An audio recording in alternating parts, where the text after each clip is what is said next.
And we are live here at the NFT Expoverse Day 3, having a great time, really trying to work through and make a big dent in who is here. I have with me here Damon Zwarich.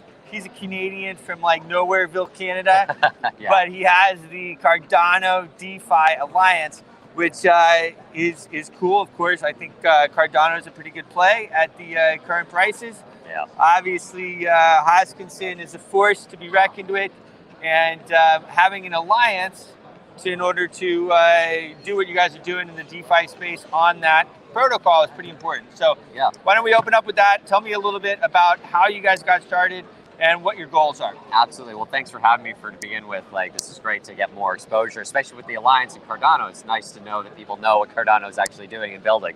So what the Alliance does is all of these projects you can kind of see on the billboard behind is we're all different projects and companies within Cardano trying to build out that DeFi space. But because it's been so long and the code base is really difficult to deal with, we got together as the top well-developed projects on the ecosystem to try and standardize a lot of practices, to build out the ecosystem faster and educate most of that ecosystem on what we're doing. So bringing out a lot of educational pieces like on what oracles are supposed to be doing, on how DeFi actually runs within that space, how to trade, how to be a little bit more conscious of your emotions when you're coming out there, and even other just standard practices like for like a DEX. If somebody launches a fake token on a DEX, they should be liable to have to recognize that and take it off so we can protect everybody that's coming in as a newbie to trade. Well, that's pretty interesting. And you know, Cardano, for those of you who don't know, Charles Hoskinson was involved in the early days of Ethereum. Yeah. He has now started this Cardano chain.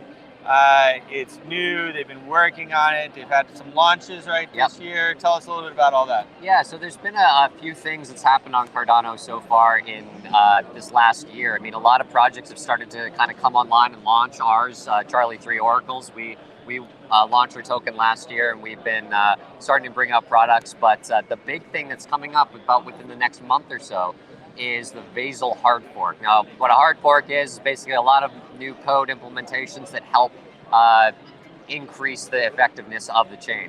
So the Vasil hard fork brings in a lot of functionality for DeFi, which then now allows Cardano to really shine in a lot of these projects to actually start launching their real products and getting people in. So that's pretty crazy. So we got a hard fork coming up. It's always a scary proposition, guys. I mean, look at Vitalik. He's like pushed off his update for like 25 years, I think. It seems that way, right? And now it's going to happen in September, but don't worry, it's still not really going to happen for another couple of years as the implementation goes through. For ETH 2? Yeah, we'll see how that goes. I know. So I always tell people you buy the hype and you sell the news. So you probably want to buy as the run-up goes and then sell before it actually happens. It's usually a pretty good rule of thumb. So yeah, buy the rumor, sell the news. Yeah. That's what you do. So I mean, famous last words, right? It'll probably go to 10,000 after it happens.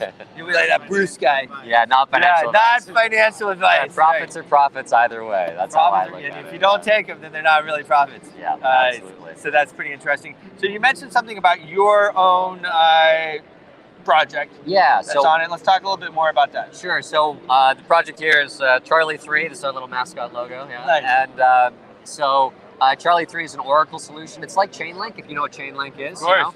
So oracles, basically they take all kind of on and off chain data. If you need weather data, foreign exchange, stock market, election results, sporting results, whatever. Also a lot of gambling type stuff, random number generation.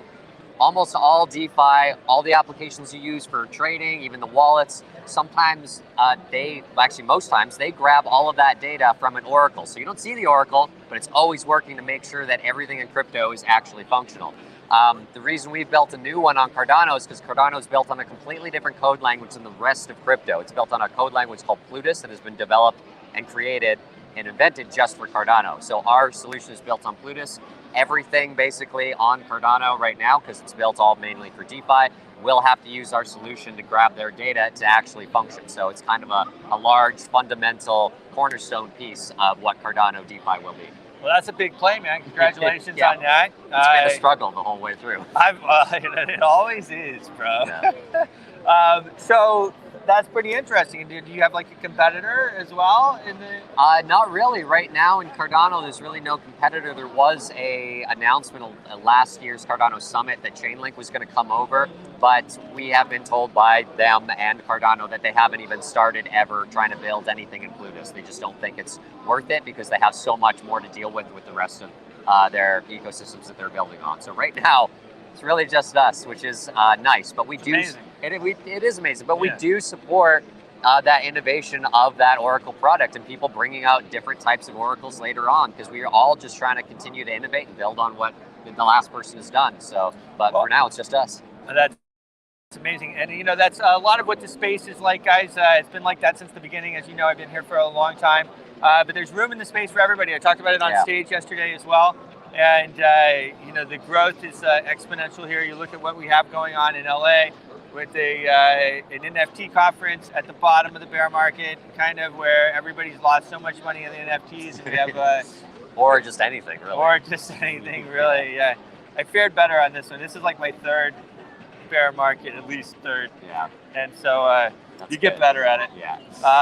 So what is the social media website? How do people get involved? What is your goal here? Absolutely. So our goal here is mainly just to spread the education about things that are just outside of NFTs, right? So this is all NFTs, it's a lot of visual candy, but what's actually driving that technology? A lot of our type of DeFi platforms will actually drive that, and for the future of what's selling NFTs. So that's also what the organizers wanted us to be here for. So as far as the Alliance goes, you can go cardanodefialliance.org, and you can see what our whole mission is there and what we're trying to bring and get updated with all the stuff that we bring out as far as educational things.